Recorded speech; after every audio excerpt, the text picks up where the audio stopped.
Hey everybody, Austin Moss here with Sweetwater Sound. Excited to show you the Evolution filter from Rossum Electro. It's a Eurorack filter that has a few really unique features. Its heritage is Dave Rossum's implementation of a classic ladder filter design from the old EMU modular system, specifically the 2100 low-pass filter module. So we've got a couple of unique things here, and we're going to look at all of them, and we're going to do that right now. If we start down here at the bottom, we've got our input jack, which is where we run our audio into. Our output jack is where we run our processed audio onto the next module. In this case, it runs out to a mixer. We've got a volt per octave jack, and that lets us modulate the filter cutoff. The scaling on this is super precise and rivals many high-end oscillators. So we can do the old trick of diming our resonance out and using this as a sine generator or an oscillator in its own right. In fact, I'll just show that now. So we're going to turn the resonance right up, and I'll play an octave.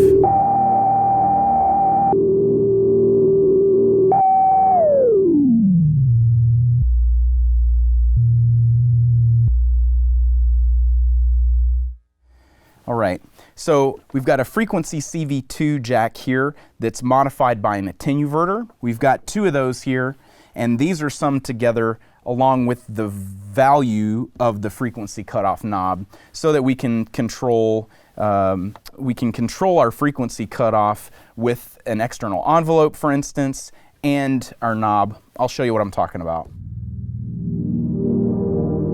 I'm going to send an LFO from our control forge. All right, it's all the way up. We're going to flip the polarity of it, and we can still adjust the frequency cutoff as well. Pretty straightforward for a lot of filters. We've got our Q, or resonance control, next. We've got a knob for that. We've got a CV1 input that doesn't have an attenuverter. It's just a pass-through that is summed with QCV2, which has an attenuverter, just like the frequency cutoff. And then we've got a level. These are all summed together. One thing that's really unique about the Evolution is that you've got a Q level compensation. If you think about the resonance peak being really high, the frequencies below our cutoff are heavily attenuated. If you extrapolate the fact that the resonance is up really high, the other frequencies are really low, this compensates for that. I'll let you hear an example of that right now. Okay, we've got our resonance relatively high here, and as I turn that Q level compensation down, what you're going to hear is just the resonant peak, and everything else sounds really thin, right? But as I turn that compensation up, it fills it back out. So that's really cool and unique. Next, we've got the Genus feature, which is really allowing us to modulate among several different pole settings, 3-pole, 4-pole, 5-pole, or 6-pole. A lot like on our resonance feature, we've got a CV1 input that's got no attenuverter on it.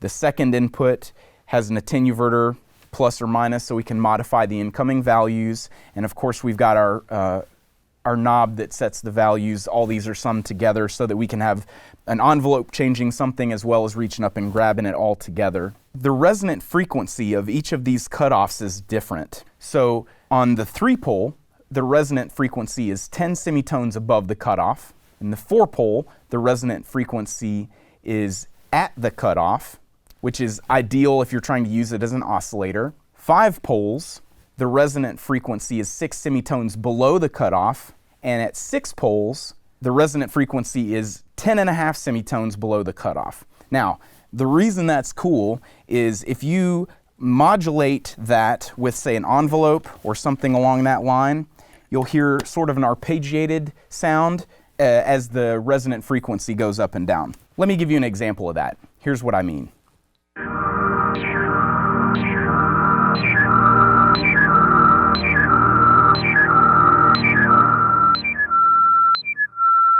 Now, last but certainly not least, and maybe it's the most, we've got our species function. Now, this is similar to the other two in that you've got a CV input pass-through that's summed with a second CV with an attenuverter, and then we've got a level. Now what this is doing is it's feeding voltage into the filter. Think about it like an input gain, right? So up to 12 o'clock, it's really just a volume. And as we go past 12 o'clock, we start getting some overdrive and some grit.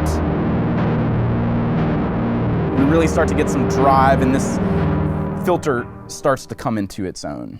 So as you can see, this thing has loads of capability, certainly unique functions and features, and it sounds fantastic. It's one of my favorite filters, actually, right now.